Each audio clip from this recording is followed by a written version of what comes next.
Jax's revenge domain. You're obsolete, Peterson. Your whole generation is.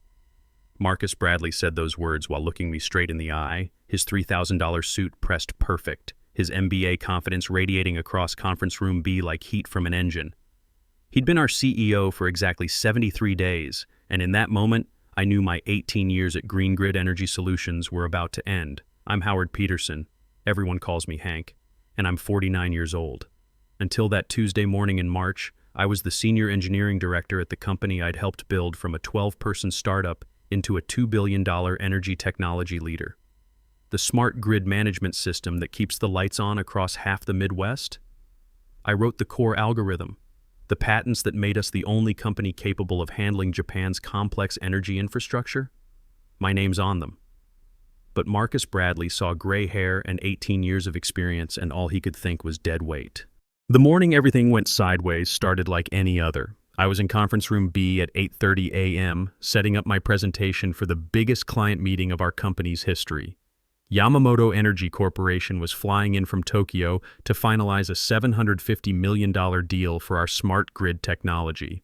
2 years I'd been building this relationship, learning the subtle protocols of Japanese business culture, earning the trust that only comes from proving your expertise one technical specification at a time. Mr. Yamamoto arrived at 9 a.m. sharp, punctual as always. I'd been working with him since we first pitched the concept, and he understood that our technology wasn't just software. It was engineering precision that could prevent blackouts across entire cities. "Peterson-san," he said, offering a slight bow as he entered. "I am very pleased to review the final specifications today. Everything's ready, sir. The load balancing algorithm can handle peak demand fluctuations 40% higher than any existing system in the market." We settled into the technical review, and I could see Mr. Yamamoto's appreciation for the details. This wasn't just about selling software. This was about demonstrating that we understood the life and death responsibility of managing a power grid. One mistake, one shortcut in the code, and millions of people lose electricity. The fault tolerance protocols, Mr. Yamamoto noted, studying the documentation. These are very comprehensive. Yes, sir. We've built in triple redundancy for every critical system. If any component fails, the algorithm automatically redistributes the load through alternate pathways. He nodded, making careful notes. This was how real engineering discussions happened. Methodical, thorough, focused on what actually mattered. Then Marcus Bradley burst through the door. No knock. No apology for being 20 minutes late. Just the sound of expensive Italian leather hitting the conference room floor like he owned not just the building, but everyone in it. Marcus was 39 years old, Harvard MBA, and the kind of guy who talked about disrupting industries at cocktail parties. The board had hired him 3 months earlier to modernize our approach and scale for rapid growth. In 73 days, he'd made it clear that anyone over 45 was legacy thinking that needed to be optimized out. "Gentlemen," Marcus announced, not bothering to acknowledge that he'd just interrupted a technical presentation. "Sorry I'm running behind. Had to take a call with some VCs about our Series D funding round." I watched Mr. Yamamoto's reaction carefully. In Japanese business culture, interrupting a formal presentation was like showing up drunk to a funeral. But he remained professionally neutral, though I caught the slight tightening around his eyes. "Mr. Bradley," I said, keeping my voice level, "we were just reviewing the grid stability protocols for the Tokyo deployment." Right. Marcus waved his hand like he was swatting away a mosquito. "Look, Yamamoto, let me cut through the engineering noise here. Bottom line, you need our system. We're the only game in town that can deliver what you need. So let's skip the technical theater and talk about what really matters." Technical theater. I felt something cold settle in my stomach. 2 years of careful relationship building, of proving our engineering excellence, and he called it theater. "Sir," I said carefully, "the technical specifications are essential for proper implementation." "Hank," Marcus said, and the way he said my name made it sound like a minor irritation he was being forced to deal with. "You're here as technical support. I'll handle the business strategy and client relations." Technical support. I'd been promoted to senior engineering director 6 months ago. I had a team of 12 engineers reporting to me. My algorithm powered every product we sold, but in Marcus's mind, I was the help. Mr. Yamamoto looked between us, reading the dynamics with the precision of someone who'd spent 30 years in international business. Peterson-san has been most thorough in explaining your system's capabilities. Perhaps we should continue with the technical review. Actually, Marcus interrupted again, pulling out his tablet. I think what we need here is some bigger picture perspective, some vision. He launched into a presentation I'd never seen before. Buzzwords about market disruption and synergistic partnerships, charts about scaling potential and growth trajectories. Nothing about the actual engineering that made our systems work. I watched Mr. Yamamoto's expression grow more distant with each slide. In 2 years of meetings, we'd never talked about disrupting the energy space. We talked about reliability, about preventing grid failures, about systems that worked when people needed them most. So, Marcus said, wrapping up his improvised pitch with a grin, what do you say we move forward and get this partnership locked in? The silence stretched for 10 seconds that felt like 10 minutes. Mr. Yamamoto finally spoke. Peterson-san, he said quietly, what is your assessment of the implementation timeline for full grid integration? I opened my mouth to give him the honest answer. 18 months minimum for a project this complex, but Marcus cut me off before I could say a word. Timeline's aggressive but totally doable, Marcus said with the kind of confidence that only comes from never having built anything more complicated than a PowerPoint presentation. We'll have you up and running in 6 months, 8 max if we hit any unexpected bumps. 6 months. My blood went cold. The most optimistic timeline I'd calculated, assuming everything went perfectly and we had unlimited resources, was 15 months. 6 months was pure fantasy, the kind of promise that sounded great in a boardroom but would destroy our reputation when we inevitably failed to deliver. Actually, I said, my voice carefully controlled, given the complexity of integrating with Japan's existing infrastructure and the extensive testing required for grid-critical systems, we're looking at 18 to 24 months for full deployment. 18 months? Marcus laughed. Actually laughed, like I just told him the Earth was flat. Come on, Hank, you engineers always pad your timelines by 200%. 6 months is aggressive but realistic. Maybe 8 if we run into some legacy system incompatibilities. Legacy system incompatibilities. He was talking about Japan's national power grid like it was an old laptop that needed a software update. I felt something snap inside me. Not anger exactly, but something colder and more dangerous. Professional pride, maybe. Or just the sudden crystal-clear realization that this man was about to destroy everything I'd spent 2 years building. Marcus, I said quietly, the grid integration alone requires... Enough. His voice turned sharp, the way a parent shuts down a child who's asking too many questions. Mr. Yamamoto, I apologize for my technical consultant here. Sometimes the old guard gets a little too attached to their processes, you know? Too much focus on worst-case scenarios instead of solution-oriented thinking. Old guard, technical consultant, in front of our most important client. The words hung in the air like a toxic cloud. I could see Mr. Yamamoto processing what he'd just witnessed. Not just the technical disagreement, but the complete lack of respect Marcus had just shown for the engineer who'd designed the system he was trying to sell. Mr. Yamamoto stood up slowly, gathering his papers with the deliberate precision of someone who'd made a decision. I believe I have heard enough for today. Fantastic. Marcus beamed, completely missing the subtle cues that anyone with international business experience would have caught immediately. So when can we schedule the contract signing? I've got a tight schedule this week, but I can probably squeeze it in Thursday afternoon. I will need time to consider what I have learned today, Mr. Yamamoto said with the kind of diplomatic politeness that actually meant this meeting is over and not in a good way. But I caught his eye as he bowed slightly toward me. There was disappointment there, not in our technology, but in what he'd witnessed, in Marcus's disrespect for the technical expertise that made the whole system possible. After Mr. Yamamoto left, Marcus turned to me with the expression of someone who'd just been mildly inconvenienced. Hank, we need to have a serious conversation. About what? About your attitude problem. About undermining my authority in front of our biggest potential client. About whether you're really the right fit for this company's future direction. I'd been at Green Grid for 18 years. I'd personally written 60% of the code that powered our core products. I'd built relationships with clients across 3 continents. My attitude problem? Marcus, I was trying to give accurate project timelines based on actual engineering requirements. You were trying to make me look bad, he said flatly. And honestly, it's symptomatic of a bigger issue I've been seeing with the senior engineering staff.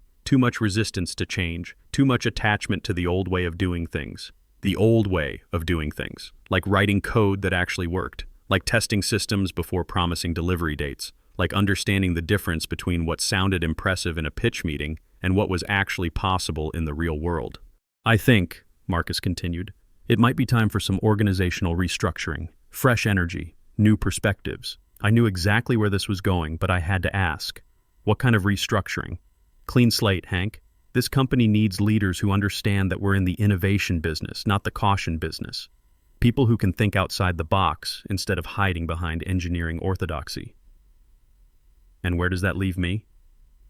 Marcus smiled, the kind of smile that doesn't reach the eyes. I'm going to have to let you go. The words hit me like a physical blow, even though I'd seen them coming. 18 years, 3 patents with my name on them, a team that respected my leadership, a client who trusted my expertise. Gone. You can't be serious. Dead serious. Your last day is Friday. Jennifer will handle the paperwork. Marcus, you can't just... I can and I am. This isn't personal, Hank, it's business. Sometimes you have to make tough decisions for the good of the organization. I walked out of that conference room in a daze. The hallway seemed longer than usual, the fluorescent lights harsher. By the time I got back to my office, word was already spreading through the engineering department like wildfire. Jennifer Walsh from HR was waiting for me with a stack of termination paperwork and an expression that could have been carved from stone. I'm sorry, Hank, she said quietly as she closed my office door. This wasn't my recommendation. I know, Jen, you don't have to apologize. But as I started clearing out my desk, 18 years of accumulated work reduced to a cardboard box, something started bothering me. Something about the patents, something about the way Alex Morrison and I had designed the authentication system for the core algorithm. The patents were filed under my name while I was a Green Grid employee, but the legal language was very specific. The intellectual property rights were tied to my employment status, yes, but they were also tied to something else, my personal digital signature embedded directly into the algorithm's authentication protocols. It had been Alex's idea, actually. What if someone tries to steal the code? He'd asked during the development phase. What if a competitor tries to reverse engineer the system? So we'd built in a security feature that seemed like good engineering practice at the time. The algorithm would only function with verified digital authentication from the original developer. My digital signature was hard-coded into every installation. I pulled out my phone and called Alex Morrison. He'd left Green Grid 2 years earlier to start his own cybersecurity consulting firm, but we'd stayed in touch. More importantly, he understood the technical architecture of our authentication system better than anyone else still at the company. Hank? Man, I heard rumors something was going down. What happened? Marcus fired me, called me obsolete. There was a pause. That's the stupidest thing I've ever heard. You designed half the systems that keep this place running. Alex, I need to ask you something about the authentication protocols we built into the grid management system. The digital signature verification. What happens if my employee status changes? Another pause, longer this time. Oh wow, I hadn't thought about that scenario. Think about it now. If your signature can't be verified through the employee database, the system would lock out automatically. It's a security feature to prevent unauthorized use. And how long would it take to remove that authentication requirement? Months, maybe longer. You'd have to rewrite the entire security architecture. Plus, you'd need to rebuild all the client integrations from scratch. I smiled for the first time in hours. Alex, remember when Marcus called our engineering work technical theater? Yeah. What an arrogant piece of work. I think it's time for the final act. That evening, I sat in my home office staring at the termination paperwork. My wife Linda was at her book club, the house was quiet, and I had time to think.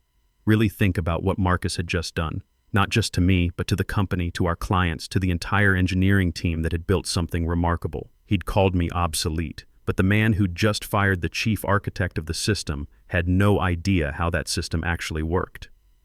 My phone buzzed with a text from Maria Santos, my former assistant. Hank, something weird is happening with the main system. IT is freaking out. Authentication errors across all client networks. I checked my watch. 11:47 p.m., exactly 24 hours after my termination became official in the company database. My phone rang. Unknown number. Peterson! Marcus's voice was high, panicked, stripped of all that MBA confidence. What the hell did you do to our system? I didn't do anything to the system, Marcus.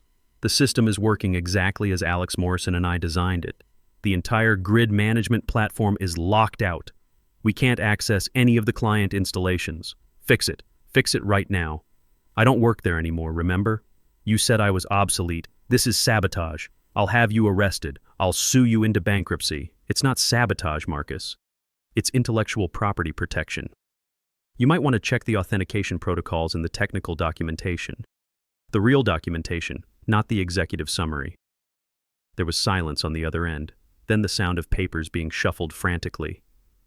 What authentication protocols?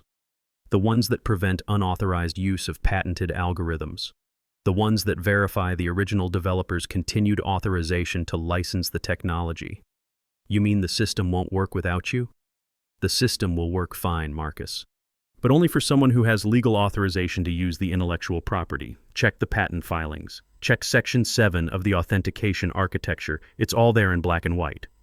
More silence. Then, what do you want? I want you to admit you made a mistake. Fine, I made a mistake. You're rehired. Double salary. Whatever you want. Just unlock the damn system.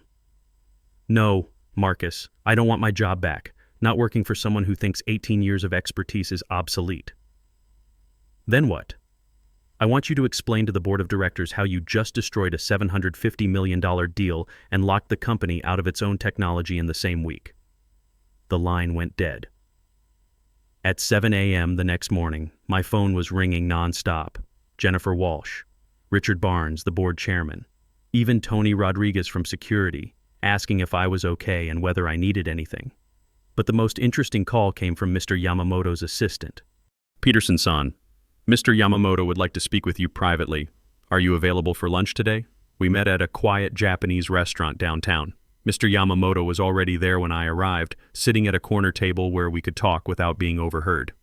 Peterson-san, he said as I sat down, I have been thinking about yesterday's meeting. I apologize for what happened, sir. It wasn't professional. No, he said quietly. It was very educational. It showed me the true nature of your company's leadership. He paused while the server brought tea. I have also heard about certain technical difficulties your former employer is experiencing today. I nearly choked on my tea. Sir, Peterson-san, I did not become successful in international business by ignoring obvious patterns. Your termination yesterday, system failures today. These are not coincidences. He was right, of course. Mr. Yamamoto hadn't built a multi-billion-dollar energy company by being naive about corporate politics. What I find most interesting, he continued, is that the technical specifications you showed me yesterday were clearly the work of someone who understands our requirements, someone who respects the complexity of what we are trying to accomplish. Thank you, sir. Mr. Bradley's presentation, however, showed me someone who sees our project as a simple software installation, someone who promises 6 months for work that requires 18. He sipped his tea thoughtfully. Peterson-san, if you were to establish your own consulting firm, would you be interested in working directly with Yamamoto Energy Corporation? I set down my cup carefully. Sir, I would need to resolve the intellectual property situation first, of course. But assuming that could be resolved, we would prefer to work with the engineer who designed the system, not the salesman who wants to rush it. When I got home that afternoon, there were 7 missed calls from Richard Barnes and 3 voicemails from Marcus, each one more desperate than the last. I called Richard back first. Hank, thank God, we need to talk. Emergency board meeting tonight at 7. I'm not an employee anymore, Richard. That's what we need to discuss. This authentication lockout. How bad is it? Every client installation is down. The system won't accept commands from anyone except the authorized patent holder. And that's you. That's me. How long to fix it? That depends on whether you're asking me as an employee or as an independent contractor. There was a long pause. What are your terms? Full restoration of my engineering team, Marcus Bradley's immediate removal as CEO, and a formal apology to Mr. Yamamoto for yesterday's disaster. And if we refuse, then you can spend the next 8 months rebuilding a system that took me 2 years to perfect. Assuming you can find someone who understands the mathematical models behind load balancing algorithms for smart grids, which, given Marcus's preference for young MBAs over experienced engineers, seems unlikely. Hank, be reasonable. I am being reasonable, Richard. Marcus called me obsolete. He said my generation was dead weight. Now he wants me to save his career? That doesn't sound very reasonable to me. What about the company? What about your team? That hit home. I did care about the company. The real company, built by engineers who understood that keeping the lights on was serious business. And I cared about my team, the engineers Marcus was planning to replace with cheaper, younger talent. The company will be fine, Richard. Better than fine, actually. But only if it's run by people who understand the difference between innovation and disruption. The board is meeting at 7. Will you at least consider our offer? I'll consider it. But I won't be coming as a supplicant, Richard. If I walk into that boardroom, it's as an equal. That evening, I put on my best suit. Not as expensive as Marcus's, but it had served me well for 18 years, and drove back to Green Grid for what I suspected would be the last time as anything other than a visitor. The boardroom was packed. All 12 board members, plus Jennifer Walsh taking notes. Marcus was there too, sitting at the far end of the table like he was trying to become invisible. He looked like he'd aged 5 years in 24 hours. Richard Barnes looked up as I walked in. "Hank, thank you for coming." I took the empty chair across from Marcus, who couldn't seem to look me in the eye. "Good. Let him squirm." "The situation is pretty straightforward," Richard continued. "Our entire client network is down. We're looking at potential lawsuits from 3 major energy companies, and Yamamoto Energy has officially withdrawn from negotiations." "How much is this costing us per hour?" asked Sarah Mitchell, the board's finance chair. "Roughly $50,000 in service credits, plus immeasurable damage to our reputation," Richard replied. "And it's been 18 hours. Marcus finally spoke up, his voice lacking all its usual bluster. "The technical team is working around the clock to find a solution." "What technical team?" I asked quietly. "You mean the junior developers you hired to replace the old guard? The ones who've never seen the authentication architecture? We have Kevin Walsh leading the effort." "Kevin's a good kid," I interrupted, "but he's been with the company for 8 months. The authentication system took Alex Morrison and me 2 years to design. You think Kevin's going to reverse engineer it in a weekend?" The silence stretched uncomfortably.